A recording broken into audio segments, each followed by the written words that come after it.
Hello and welcome back to my channel, and today we're just a short video about my 20th Century Fox Cinema Reserve Steelbooks. This is a series of DVDs, first started in 2006.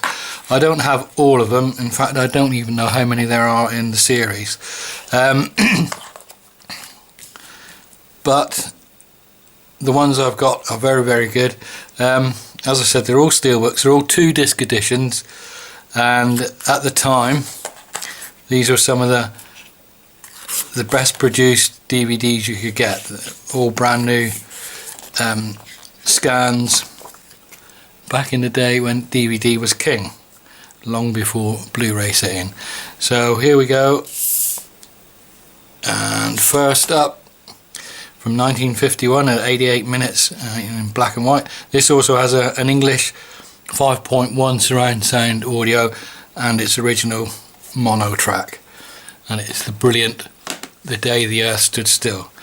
This is a film that I caught as a pre-teen on TV and was absolutely blown away by it, and I still love it. It's a brilliant film. Robert Wise directed. You see the 2-disc. Each of these has a unique inset. This one just folds out, and there we can see Gort. Nice bit of writing, well illustrated. The original poster art there. And From Outer Space, An Ultimatum. A brilliant film. If you've never seen it, watch it. Next up, oh, by the way, all these have numbers, which makes it easier to put them in order. This one from 1946, I think.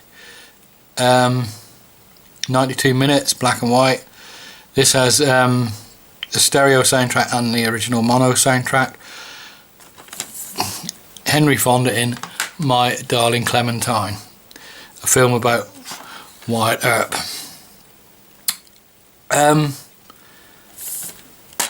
I quite enjoyed this film to a point. Nice insert there, the Tombstone epitaph.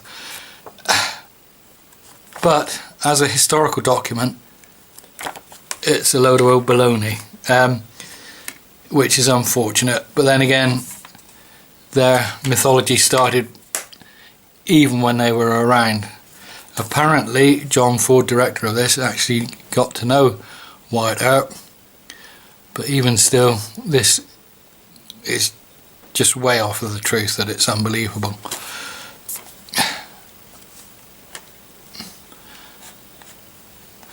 And number 3, All About Eve, is 132 minutes, black and white. English mono and English stereo soundtrack. This is from 1950. Bette Davis, Anne Baxter, George Sanders and Celeste Holm. All About Eve. This is a great movie. See the slightly different insert. Sort of it's about a younger actress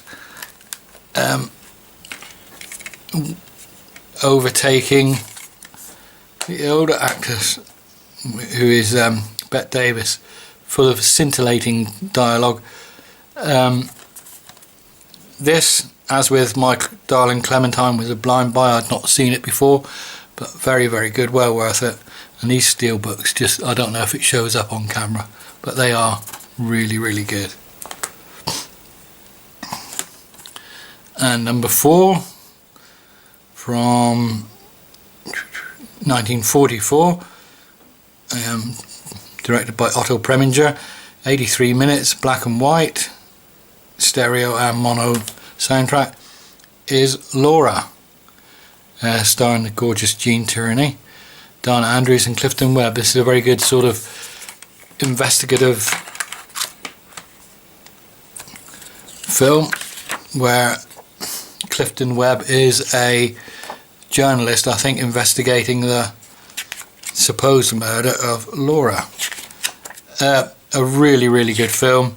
I think it's one of the earliest appearances of Vincent Price, and well worth a watch.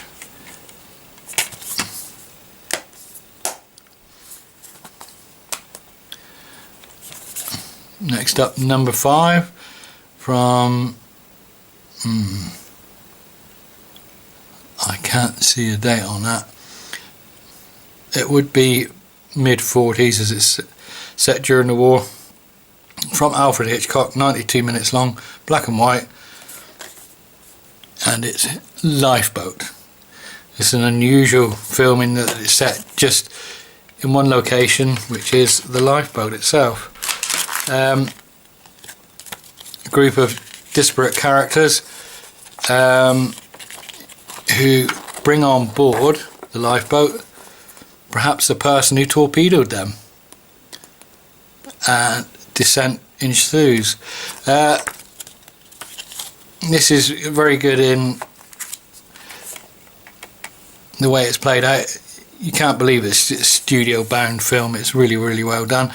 Alfred Hitchcock even manages to make his usual cameo, this time as a before and after in a slimming product advert in one of the newspapers that one of the people is reading. Again, a blind buy. I hadn't seen this one either, but being a bit of a Hitchcock fan, I knew it was going to be good, and it is. Number 6. This is from 1969. At 163 minutes, we've got colour, we've got the English 5.1 DTS and English 5.1. Patton, George C. Scott's finest hour. Co-written by Francis Ford Coppola, I think. This is a pretty good war film. Now, whether you, well, whatever your views on the man himself, you have to say this is an impressive film. It does cut fast and loose a bit with truth, but that's mainly for dramatic purposes. Certain scenes have been compressed or put together, but on the whole I think it's a pretty true representation, and George C. Scott is just amazing in this. Very good film. Number 9, from 1986, I think, 91 minutes colour. We've got 5.1 and a 5.1 DTS, and even a commentary on this one. This is David Cronenberg's The Fly. This is one of my favourite horror films. Outstanding practical effects, a really good film, and a horror film with heart. You really do feel for him at the end. Just such a well mounted film. Like I said, incredible effects. A really good version on this. Lots of decent special features on this. Excellent. Jeff Goldblum and Gina Davis, probably their finest hours, I think. Really good. So we skip ahead to number 11, and this is 152 minutes. It's Japanese, a 4.0 and a 2.0.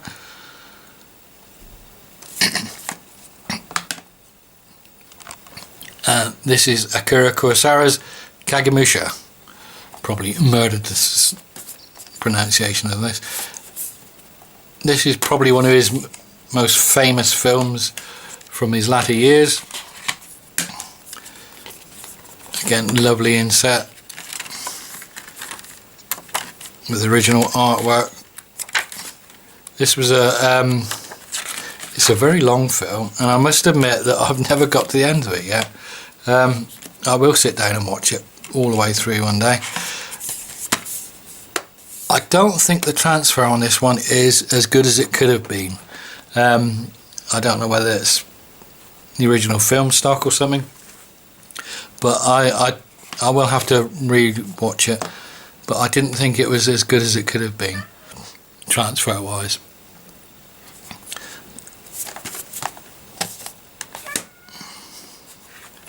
And up to number 16 now, from 1969, 108 minutes. This has got a 5.1 track and a commentary.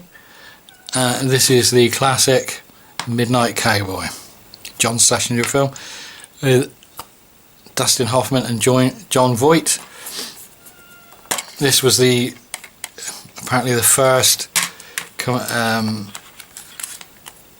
X-rated film to win an Oscar or something like that. Not so much in the booklet at that time. Very good transfer on this one, I think, and a cracking film. If you've never seen it, you really need to see this. This is bridging from the 60s, where filmmakers sort of broke out from the studio system, and leading into the 70s, where everything really sort of kicked off. And the 70s, I think, is probably one of the best eras of cinema. And that, at number 16, is the last one that I had. Like I say, I don't know what the rest were. One that was available at the time was Butch Cassidy and the Sundance Kid, which I didn't get because I don't particularly like it. I think it's a very overrated film. And as for that 60s pop song right in the middle there, what the hell? Even as a kid, I thought, this doesn't sit right. It's awful. So I know a lot of people love Butch Cassidy. I don't. But there you go. Hopefully that's piqued your interest. These are way out of print now. That started in 2006, so you probably have difficulty getting hold of any more. But hope you enjoyed the video, short as it was, and if you did, give us a like, and hopefully we'll be back very soon with some more content. Thanks for watching.